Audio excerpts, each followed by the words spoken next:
हम अक्सर सुनते रहते हैं कि आईएमएफ ने पाकिस्तान को कर्ज दिया। आईएमएफ ने दुनिया के 60 से अधिक देशों को कर्ज दे रखा है। आखिर दुनिया को पैसे बांटने वाले आईएमएफ के पास इतना पैसा कैसे और कहां से आता है?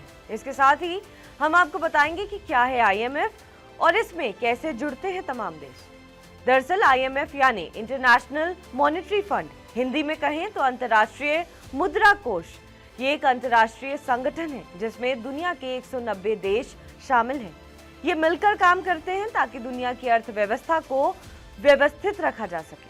आईएमएफ का गठन 1944 में अमेरिका में हुए ब्रिटेन वुड्स सम्मेलन में हुआ था। दूसरे विश्व युद्ध के दौरान हुए सम्मेलन में यूनाइटेड किंगडम, अमेरिका और तत्कालीन सोवियत संघ सहित 44 देशों के प्रतिनिधियों ने भाग लिया था। देशों ने युद्ध के बाद की फाइनेंशियल सिस्टम पर चर्चा की, जिसमें तय हुआ कि एक एक्सचेंज सिस्टम कैसे बनाया जाए और डिरेल्ड हुई यूरोप की अर्थव्यवस्था को फिर से कैसे ठीक किया जाए। इस तरह इसकी शुरुआत हुई और कर्ज देकर उन देशों की अर्थव्यवस्था को बेहतर बनाने की कोशिश की गई। किसी भी देश को आईएमएफ से जुड़ने के लिए आवेदन करना पड़ता है और शर्तों को पूरा करना होता है। आवेदन के साथ उन्हें अपने देश की अर्थव्यवस्था से जुड़ी कई तरह की जानकारियां देनी होती हैं और आईएमएफ कोटा सब्सक्रिप्शन पाने के लिए एक तय राशि भी चुकानी पड़ती है। एक रिपोर्ट के मुताबिक जो देश जितना अमीर होगा उसे उतनी ही ज्यादा राशि देनी होगी। अब आपको बताते हैं कि आईएमएफ काम कैसे करता है। आईएमएफ की नजर 3 चीजों पर रहती है। पहली कि ये दुनिया भर के देशों की ऐसी घटनाओं पर नजर रखता है जिनका असर सीधे तौर पर अर्थव्यवस्था पर होता है, जैसे व्यापार से जुड़े विवाद। दूसरा, अपने सदस्य देशों के लिए एडवाइजरी जारी करना और बताना कि कैसे वो अपनी अर्थव्यवस्था को बेहतर बना सकते हैं। तीसरा, और ये सबसे अहम है, आर्थिक संकट से जूझ रहे देशों को कर्ज देना। आईएमएफ के पास 3 तरह से पैसे आता है। इससे जुड़ने के लिए जो देश कैपिटल सब्सक्रिप्शन जमा करते हैं वो भी इसकी कमाई का हिस्सा है।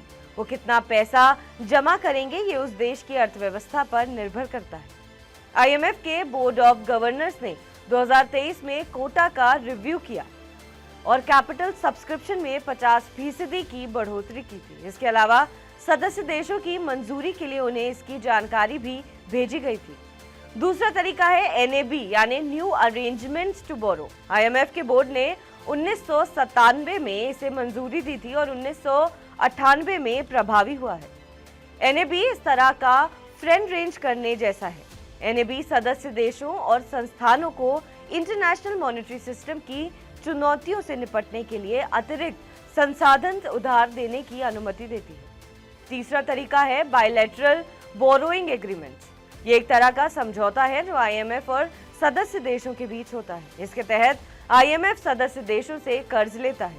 इस तरह ये संगठन सुनिश्चित करता है कि उसके पास पैसों की तंगी ना हो और वो दूसरे देशों को कर्ज दे सके। इस समझौते में कर्ज की राशि कम होती है। इस तरह ये 3 तरीकों से पैसा जुटाने का काम करता है। बहरहाल आपको हमारी खबर कैसी लगी कमेंट सेक्शन पर जरूर बताएं। देश विदेश की तमाम बड़ी खबरों के लिए आप देखते रहिए TV9 डिजिटल।